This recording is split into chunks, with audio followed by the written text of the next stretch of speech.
Kalau kita melihat apa yang dilakukan oleh PKB ini adalah langkah cerdik, langkah cerdas yang dilakukan oleh PKB karena ia tahu bahwa sangat sulit ia mengajukan calon dan ia juga kursinya hanya 10 kursi dan berada di urutan ke-6. Tentu ia tidak bisa untuk bermain di wilayah Jakarta dan kita tahu bahwa Jakarta itu yang menguasai adalah PKS, Gerindra yang sempat beberapa kali menang. Ini yang sangat menarik dan ide PKB inilah yang saya rasa direspon oleh PDI Perjuangan dengan agak jengkel karena lagi-lagi yang diekspos adalah anaknya Pak Presiden Joko Widodo. Tentunya ia akan bingung simbol lawan pemerintah itu siapa lagi kalau Anies berada di pemerintahan. Anies bersama dengan Kaisang. Dan tentu ini adalah sinyalemen. Namun kalau dilihat dari Anies, tentunya ini adalah kesempatan, peluang emas Anies bahwa 2029 itu memang Anies tidak bisa terus menggunakan baju yang sama. Halo Tribuners, program Tribuners Fokus hari ini kembali membersamai Anda bersama dengan saya, Nila Irda. Tribuners, Dewan Pengurus Wilayah Partai Kebangkitan Bangsa atau PKB DKI Jakarta secara resmi mendeklarasikan dukungan pada Anies Baswedan untuk maju sebagai bakal calon gubernur DKI Jakarta di Pilkada 2024, yang mana Anies Baswedan juga sudah mengikuti uji kelayakan dan kepatutan di PKB untuk menjaring kandidat calon kepala daerah ini, yang mana Anies Baswedan menjadi calon tunggal yang kemudian diusung oleh PKB. PKB bahkan kini juga mendalami niat dari Ketua Umum PSI Kaisang Pangarep yang mengaku ingin berduet dengan Anies Baswedan. PKB kini juga menjalin komunikasi dengan PSI terkait rencana duet Anies dan Kaisang Pangarep ini. Lalu bagaimana melihat deklarasi yang dilakukan oleh PKB dan membaca siapa nantinya lawan yang bisa melawan Anies Baswedan di Pilkada Jakarta ini, Tribuners? Saya sudah tersambung melalui sambungan Zoom bersama dengan pengamat politik dari Citra Institute. Ada Bang Efriza. Selamat sore Bang Efriza, terima kasih banyak sudah bergabung. Selamat sore Mbak Nira Irda dan terima kasih untuk Tribun News, terima kasih untuk Tribuners dan Tribun on Fokusnya. Baik, Bang Efriza, terima kasih juga menyempatkan waktunya hari ini berbincang kembali dalam program Tribuners on Focus. Ini kemarin baru saja deklarasi dikeluarkan oleh PKB yang kini mengusung Anies Baswedan, begitu ya, dalam kontestasi di Pilkada Jakarta. Saya ingin minta pengantar terlebih dahulu dari Bang Efriza, silahkan melihat deklarasi ini, Bang. Ya, kalau berbicara Pilkada DKI Jakarta atau Pilgub DKI Jakarta ini sangat menarik. Ada sekitar 11 partai politik yang bisa mengusung calonnya. Hanya saja mereka tidak bisa mengusung secara sendiri. Artinya mereka urutan 1, 2, dan 3 itu potensial sekali untuk mengusung tapi dengan syarat bahwa harus berkoalisi. Dan inilah yang menyebabkan banyak partai, baik itu partai yang urutan pertama sampai dengan urutan 9, yang lumayan kursinya, mereka tentunya berlomba-lomba untuk mencalonkan atau menjadi koordinator dari koalisi tersebut. Dan berikutnya kita melihat bahwa ada keputusan dari Mahkamah Agung yang sangat berpengaruh terhadap kontestasi di pilkada, dan tentunya keputusan Mahkamah Agung ini sangat menguntungkan sekali bagi Kaisang karena Kaisang memang tidak tertarik untuk wali kota, baik itu wali kota Depok maupun dari tingkat Bekasi, dan mau bupati maupun wali kota, dia tidak begitu tertarik, dan begitu juga di Solo, dia tidak begitu tertarik, ia menginginkan kursi gubernur, dan Kaisang pun mengusungkan atau mengajukan bahwa dia ingin mencalonkan ataupun berpasangan dengan Anies Baswedan, dan sinyal itu ditangkap oleh PKB, dan saya rasa bahwa kontestasi DKI Jakarta ini bukan hanya sekedar pilgub, tapi ini juga ada nuansa nantinya di 2029.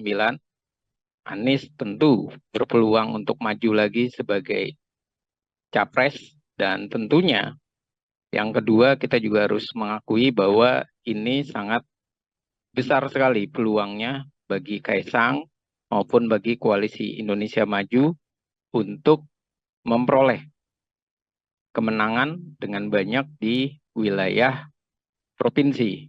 Dan ini yang sangat menarik, dan berikutnya adalah juga yang sangat menarik bahwa kontestasi ini tentunya kalau berbicara tadi ada lawannya Anies, tentu ada Ridwan Kamil, dan tentu ada Sudirman Said, dan petanya ini menjadi sangat menarik dan masih cair, dan kemungkinan besar pun sinyal-sinyal bahwa Anies dengan PDI Perjuangan, dengan Andika Perkasa, dan ini sangat jelas bahwa semua hal ini masih memungkinkan.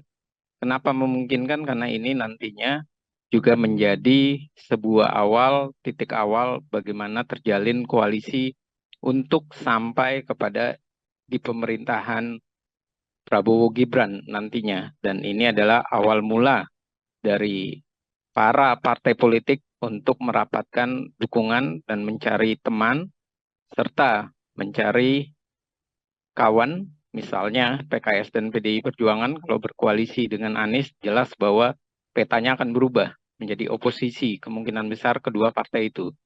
Seperti itu Mbak, pembukanya Mbak. Oke, artinya masih banyak peluang juga yang bisa terjadi setelah PKB ini mengusung Anies Baswedan, begitu ya, Bang Efriza. Ini kan kalau kita melihat yang paling lekat dengan Anies Baswedan kan sedianya PKS, tapi kini yang justru deklarasi terlebih dahulu adalah PKB, begitu. Kalau dari analisa Bang Efriza sendiri, setelah PKB ini, apakah juga kemungkinan partai-partai lain juga akan menyusul, yang artinya nantinya akan berkoalisi bersama PKB untuk mengusung Anies Baswedan, Bang? Ya, kalau kita melihat apa yang dilakukan oleh PKB, ini adalah langkah cerdik, langkah cerdas yang dilakukan oleh PKB, karena ia tahu bahwa sangat sulit ia mengajukan calon, dan ia juga kursinya hanya 10 kursi dan berada di urutan ke-6, tentu ia tidak bisa untuk bermain di wilayah Jakarta, dan kita tahu bahwa Jakarta itu yang menguasai adalah PKS, Gerindra yang sempat beberapa kali menang, dan juga PDI Perjuangan, dan tentunya PKB ingin mengambil kesempatan kans itu, apalagi Anies dengan PKB sempat capres dan cawapres, dan saya melihat bahwa ini adalah peluang yang coba ditawarkan, tapi sisi yang lain, mengapa dengan Kaisang?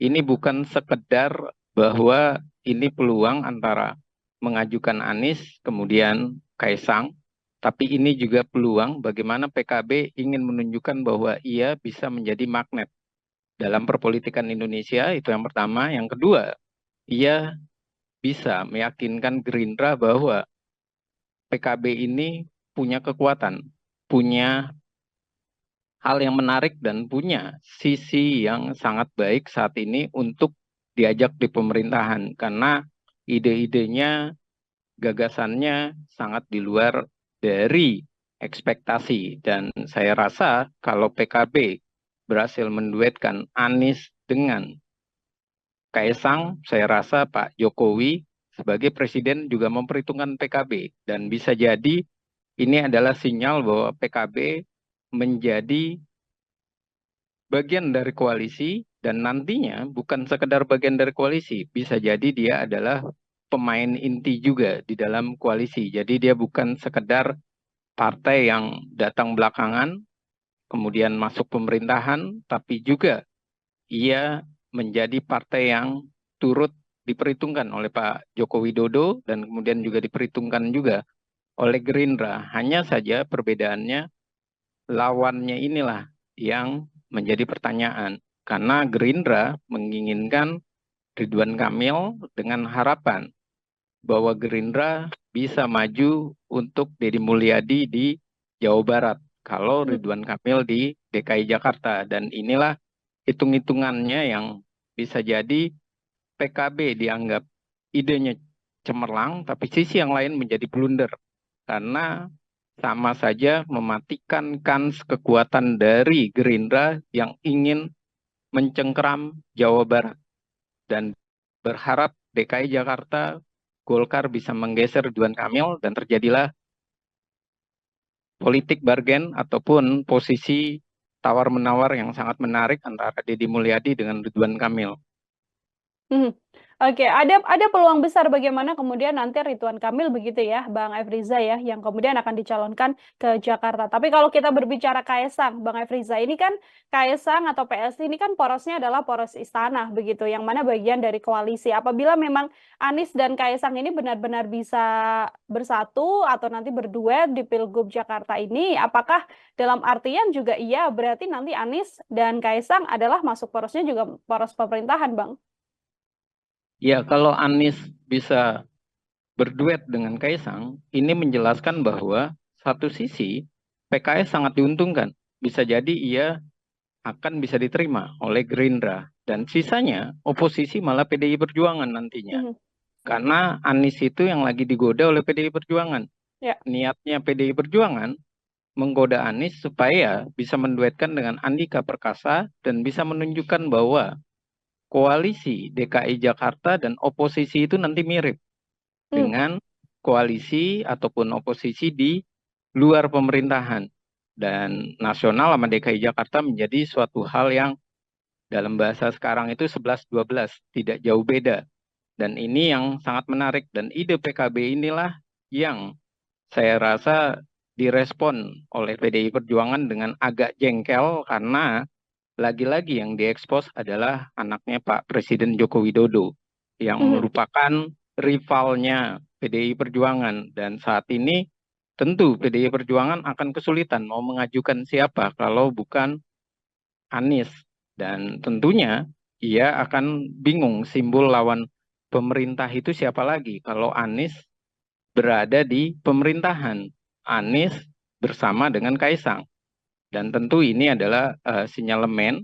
Namun kalau dilihat dari Anies, tentunya ini adalah kesempatan, peluang emas Anies bahwa 2029 itu memang Anies tidak bisa terus menggunakan baju yang sama, bahwa dia adalah garis keras dalam tanda kutip yang selalu disematkan oleh pendukung Anies Baswedan yang begitu kental, yang begitu loyal, dan ini harus mulai dicairkan. Kalau tidak, perolehan suara dari Anies Baswedan tidak pernah jauh dan tidak pernah besar.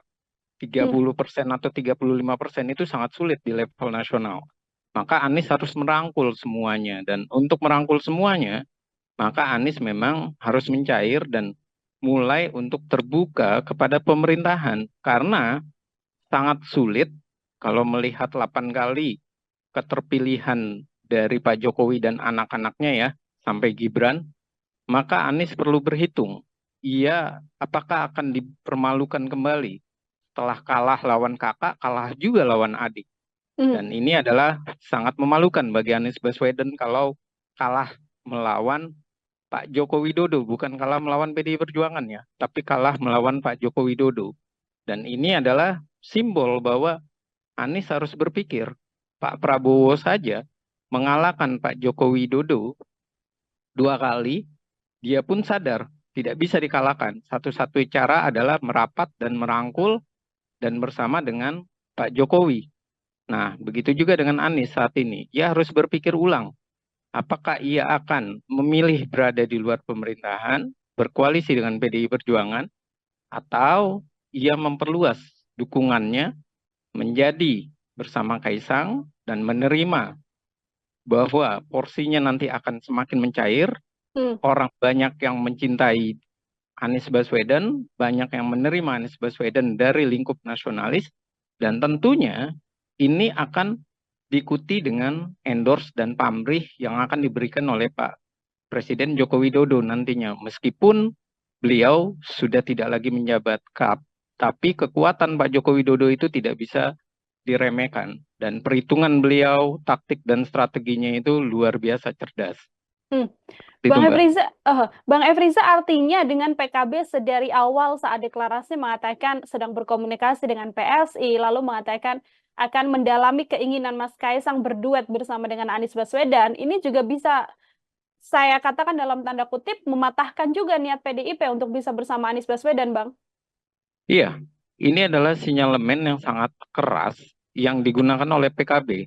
Hmm. Bahwa PKB ingin menunjukkan Anies Baswedan itu meskipun kemarin 01 dengan 03 berdekatan, tapi Anies Baswedan itu sangat dekat dengan Muhaimin Iskandar sangat dekat dengan PDI Perjuangan, tapi lebih dekatnya dengan NU dan PKB. Dan itu yang ingin dihadirkan oleh PKB. Dan sisi yang kedua, PKB ingin menunjukkan bahwa ia juga bisa menjadi pemain inti di DKI Jakarta.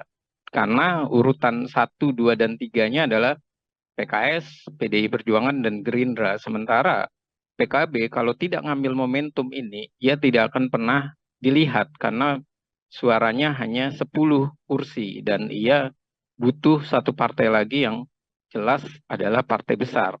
Dan tentu harapannya dari PKB adalah PKS, dan tentunya dari sana pun juga ada Nasdem yang menginginkan hal tersebut, dan artinya koalisi Anies itu masih kuat, sama seperti koalisi yang kemarin, 02, karena masih terdiri dari 3 partai itu. Dan menariknya, kalau Kaisang ada di sana, artinya Anies dengan non-partai, dengan 3 partai yang mengusungnya, bisa jadi malah menjadi kekuatan baru yang harus ataupun dinegosiasikan untuk diterima oleh Gerindra. Jadi kekuatan di luar dari 02, dari Prabowo dan Gibran, itu menambah kekuatan baru dengan adanya dari Anies Baswedan dan Muhaimin Iskandar. Dan ini artinya daya kekuatan 01, walaupun dia dalam urutan Pilpres itu kedua, tapi dalam hal ini sebagai pemain inti di DKI Jakarta dia lebih hebat, dia lebih kuat dibandingkan PDI Perjuangan yang sudah kalah dan 2,6% suaranya terjun bebas, dan P3 pun malah tersingkir dari Senayan. Dan ini membuktikan bahwa kecerdasan PKB membawa gerbong dari koalisi perubahan untuk ditawarkan kepada pemerintahan. Dan ini tentunya akan membingungkan dan akan menjadi suatu hal yang patut diperhitungkan oleh Gerindra dan oleh Golkar untuk mengusung lawannya, yaitu Ridwan Kamil. Oke, ini kan tidak bisa dipungkiri juga ya, Bang Efriza, bahwa memang elektabilitas dan kepercayaan publik di Jakarta pada Anies Baswedan ini memang tinggi sekali, begitu. Artinya power Anies untuk bisa maju lagi dalam kontestasi ini kan juga cukup besar. Pertanyaannya, Bang, apabila memang nanti PKB ini bersama dengan Anies Baswedan, lalu PDIP tidak bisa bergabung lantaran ada PSI atau Kaisang Pangarep begitu yang membersamainya, siapa calon yang kemudian bisa diunggulkan dari PDI Perjuangan, Bang Efriza? Ya, kalau seperti ini, tentunya PDI Perjuangan harus membangun kekuatan ketiga. Dan kekuatan ketiga ini pertanyaannya adalah siapa yang mau diajak oleh PDI Perjuangan. Karena bisa jadi partai-partai yang lain lebih memilih tandingnya itu Anies dengan Kaisang, Ridwan Kamil, yang diusung oleh Golkar dan Gerindra, yang nanti pasangannya entah dari Gerindra ataupun dari partai lain misalnya. Namun saya rasa PDI Perjuangan ini akan kesusahan kalau ia tidak mencairkan suasana, bahwa kalau PDI Perjuangan masih kaku, ia harus mau tidak mau berpikir untuk menarik partai mana yang mau ditarik. Sementara jelas-jelas kalau Nasdem jelas tidak mau untuk Ridwan Kamil, tapi ia memikirkan Anies. Sisi yang lain, kalau kita berbicara bahwa PAN itu malah kepengen Kaisang dengan anaknya Zulkifli. Ya. Dan kemudian bagaimana dengan PKS? PKS, PKB itu Anies. Dan kemudian Demokrat. Inilah yang paling bisa didekati oleh PDI Perjuangan. Tapi lagi-lagi Demokrat pun lebih memilih bersama dengan Ridwan Kamil ketimbang membangun koalisi dengan PDI Perjuangan, karena ia berada di pemerintahan dan ia ingin membuktikan loyalitasnya kepada pemerintahan. Dan tentu ini sangat berat bagi PDI Perjuangan. Jangan-jangan malah PDI Perjuangan lagi diuji oleh PKB, lagi diuji, dan sambil senyum-senyum PKB menguji mereka sejauh mana mereka serius mengusung Anies. Artinya kalau mereka mengusung Anies dan semuanya pada setuju dengan Anies, ya artinya PDI Perjuangan harus mau untuk bersama dengan rivalnya, bersama dengan yang paling dibencinya, yaitu Jokowi dan keluarganya. Hmm. Kalau PDI Perjuangan mau, tentunya yang menang itu adalah Pak Joko Widodo. Beliau sebagai presiden, dia akan tersenyum dengan bangga dan dia akan membuktikan bahwa lagi-lagi PDI Perjuangan satu organisasi berhasil dikerjai dalam tanda kutip ataupun ditundukkan oleh Pak Joko Widodo dengan tanpa mencoleknya atau tanpa tangan dari Pak Presiden langsung.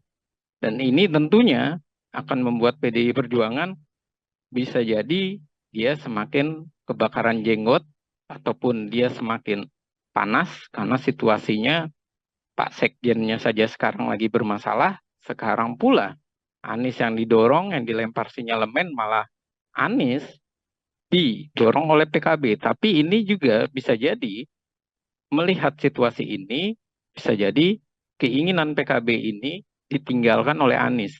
Kalau memang Anies berbicara fatsun, berbicara etika bahwa ia tetap ingin merawat dukungannya yang solid, loyalitasnya ataupun pemilihnya yang loyal, yang tidak suka dengan Pak Joko Widodo, ia siap untuk 2029 tidak populer, siap kembali kalah dengan ya tadi dia memilih tetap berada di sisi kanan orang-orang yang fanatik. Nah, kalau Anies seperti itu, ya tentu yang menguntungkan adalah PDI Perjuangan. Lagi-lagi, bisa jadi Anies hanya diusung oleh PKS dan PDI Perjuangan. Itu semua sekarang tinggal di Anies. Bagaimana Anies melihat peta 2029? Iya, mau menerima tongkat estafet misalnya dari Pak Prabowo, kemudian ke Anies, atau ia ingin melanjutkan dirinya sebagai oposisi, tapi dengan resiko kegagalan nanti di pilkada bisa jadi ia menjadi pengangguran politik dan di 2029 ia tidak menarik. Walaupun tongkat estafet dari Pak Prabowo belum tentu diberikan secara cuma-cuma. Pak Prabowo bisa jadi menginginkan 10 tahun, tapi tentunya Anies masih ada peluang karena Anies berada di gerbong pemerintah ketimbang dia berada di luar pemerintah. Oke, ini jadi PR besar juga dan jadi pertimbangan yang harus sangat matang ya Bang Efriza ya bagi sosok Anies Baswedan untuk melihat kemenangan di Jakarta saja ini tidak cukup bagi perjalanan politiknya karena yang harus dikejar juga nanti bagaimana 2029 eksistensi Anies Baswedan ini juga masih terjaga ya Bang ya untuk kembali maju di pencalonan presiden 5 tahun mendatang. Apabila memang Anies Baswedan ini benar bersama dengan Kaisang Pangarep begitu, Bang Efriza, analisa Anda, apakah power keduanya ini memang sudah teryakinkan kemenangannya untuk bisa maju di Pilgub Jakarta atau apabila lawannya adalah dari poros istana yang dalam hal ini Ridwan Kamil yang dimajukan, ini juga bisa jadi salah satu problem juga untuk kemenangan Anies dan Kaisang ini.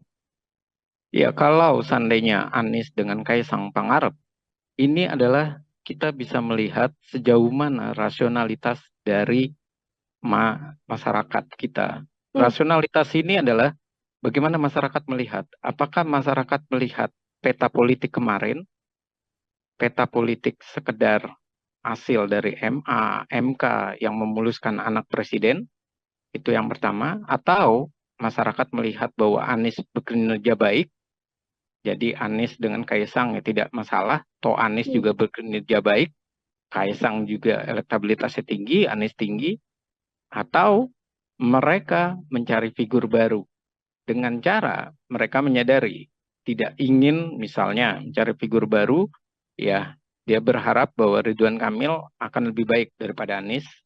Yang kedua, dia berharap bahwa Ridwan Kamil bisa untuk 2029 misalnya.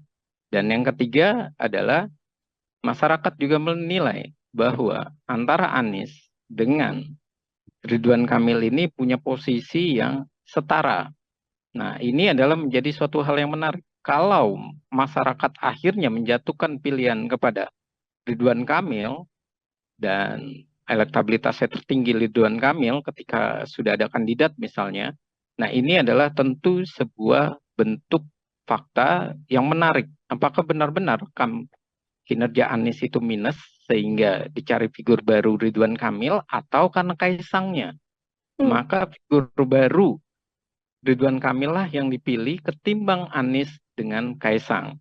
Dan ini tentunya akan sangat menarik karena kalau seandainya Ridwan Kamil yang diajukan oleh Golkar dan Gerindra, mereka tetap bertahan karena 21 kursi itu terpenuhi, Gerindra 14, Golkar 10, PDI Perjuangan masuk ke sana, itu sangat menarik. Bahwa PDI Perjuangan berada di pemerintahan, tapi ia memilih untuk hanya misalnya di DKI Jakarta. Dan ini apalagi kalau ternyata kemenangan Ridwan Kamil yang bisa mengalahkan Anies. Dan ini adalah suatu hal yang sangat menarik bahwa strategi PDI Perjuangan bisa jadi yang berhasil untuk mengelabui PKB. Jadi bisa jadi kita melihat bahwa jangan-jangan PDI Perjuangan memang tidak pernah mau mengusung Anies. Hanya menggembar-gemborkan Anies supaya ditarik oleh PKB dan kemudian Anies diduetkan misalnya dengan Kaisang dan diharapkan Ridwan Kamil ini menjadi figur baru. Dan PDI Perjuangan akhirnya bersama dengan Gerindra, bersama dengan Golkar dan berada di pemerintahan. Artinya Anies dengan satunya lagi Kaisang ini adalah cara PDI Perjuangan menyingkirkan, mengalahkan Pak Joko Widodo dan atau rivalnya Joko Widodo dan keluarganya. Dan ini adalah peta yang masih perlu kita lihat siapa kira-kira yang bisa diajukan. Nah, kalau Ridwan Kamil dengan Andika Perkasa misalnya bisa diajukan atau dengan Prasetyo, Edi, ataupun yang dari PDI Perjuangan itu menjadi sebuah sinyal bahwa PDI Perjuangan akan berada di pemerintahan. Tapi kalau PDI Perjuangan tetap masih ngotot kepada Anies dan Anies tetap menginginkan di pemerintahan, bisa jadi PDI Perjuangan pindah ke Ridwan Kamil dengan rasa malu karena ditolak oleh Anies Baswedan. Tapi kalau Anies Baswedan yang menolak di pemerintahan, menolak untuk bersama dengan Kaisang, dengan fatsunnya bahwa ia tidak ingin bersama dengan Pak Joko Widodo karena dianggap etik bermasalah, dan akhirnya ia memilih untuk bersama dengan PDI Perjuangan, ini membuktikan bahwa PDI Perjuangan berada di oposisi. Dan ini semua saya lihat peta politiknya masih cair. Jadi memang masih saling melempar isu dan melempar wacana mana yang diambil dan mana yang mengelabui. Dan mana yang akhirnya menjadi sebuah peta perpolitikan. Kalau saya melihat kemungkinan besar 2 atau 3 calon itu yang terbaik bagi DKI Jakarta.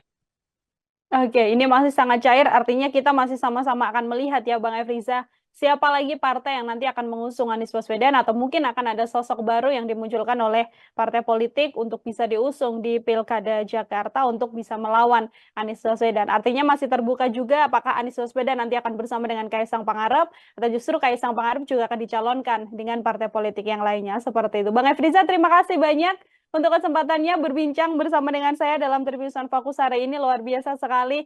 Semoga di lain kesempatan kita juga ada waktu untuk berdiskusi kembali, Bang Efriza.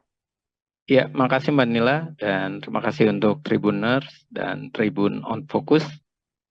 Terima kasih atas undangannya, jadi memang kita harus masih menunggu Mbak. Dan terima kasih undangannya Mbak.